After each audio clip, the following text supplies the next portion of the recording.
Obviously the wood is nice and dry.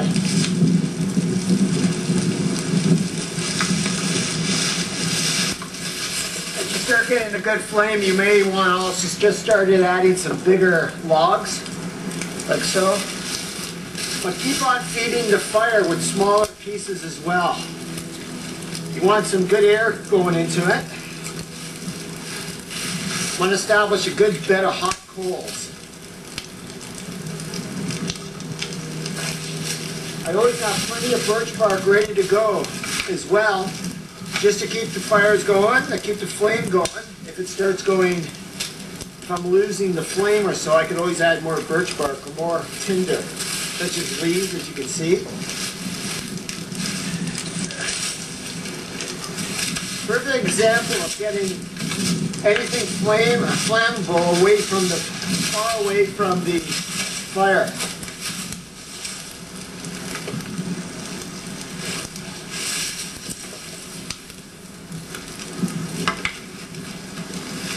You can also burn the longer pieces of wood in half so you don't have to cut them and preserve energy. I also have smaller rocks just outside of the fire that I can heat up and place beside me and treating hypothermia and keeping me warm.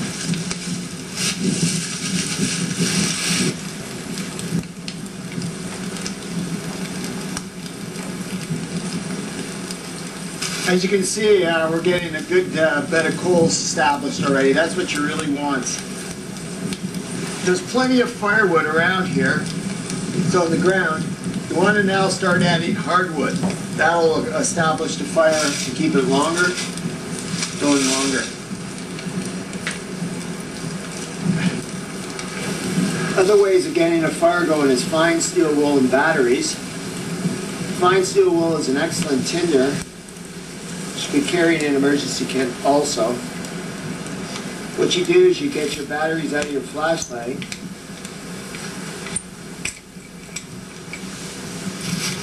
You want to have your tinder ready to go, tinder nest, and your logs and your kindling, your fire pit, as demoed earlier.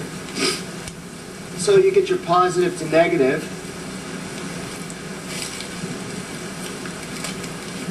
Fray the tip up.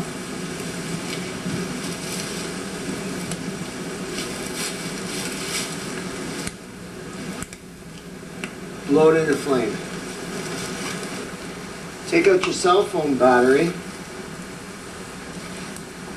Be careful though, there may be a hazard of the battery exploding, so you got to be careful. Positive to negative.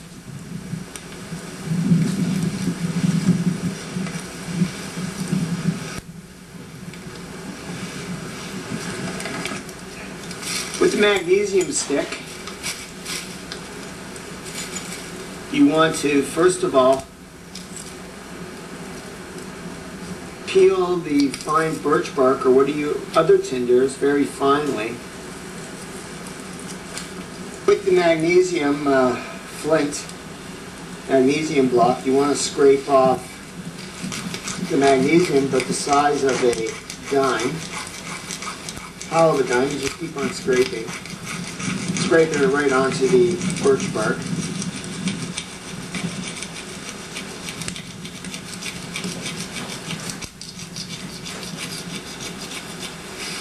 Try to get that into a pile.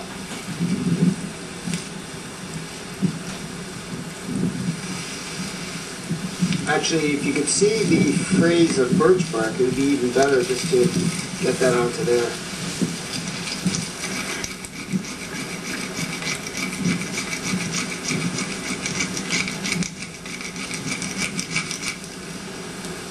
Okay, flip it over. Try to get the spark onto that.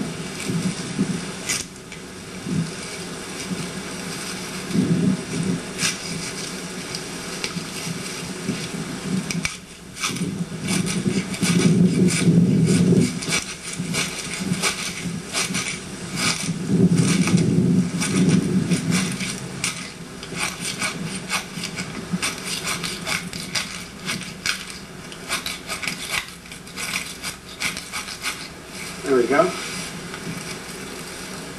and you would pass that on to your tinder pile. For cotton ball, you could add to your kit. Charred cloth that you can make from cotton that has been completely charred. These both catch sparks very easily.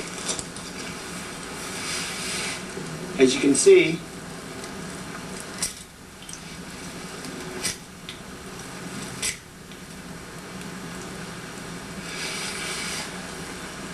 that would be placed in a tinder pile and then blown in a flame.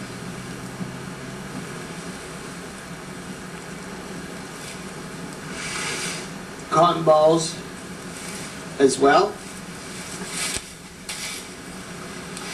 with Vaseline to extend the flame.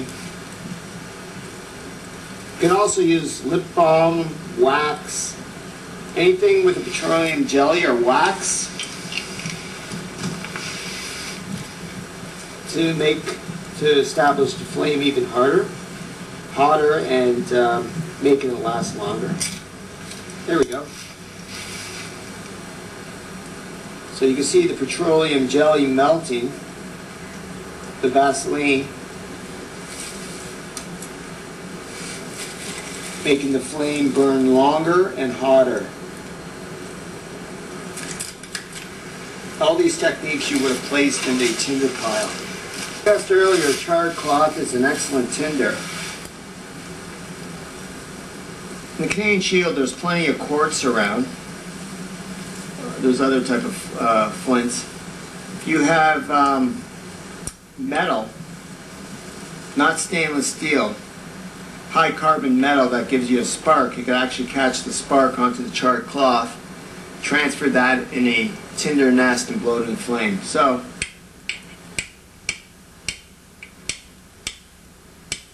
there we go. And it just shows you how easily one spark can catch a forest fire or start a forest fire. So you saw that one spark? That would be dropped in a tinder pile, tinder nest, and blown into a flame.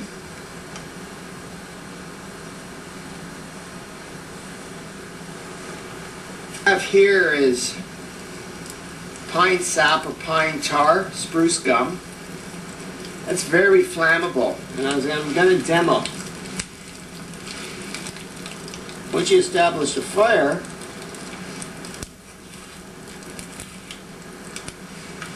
you can see that this burns quite a long time. It's a very hot flame too.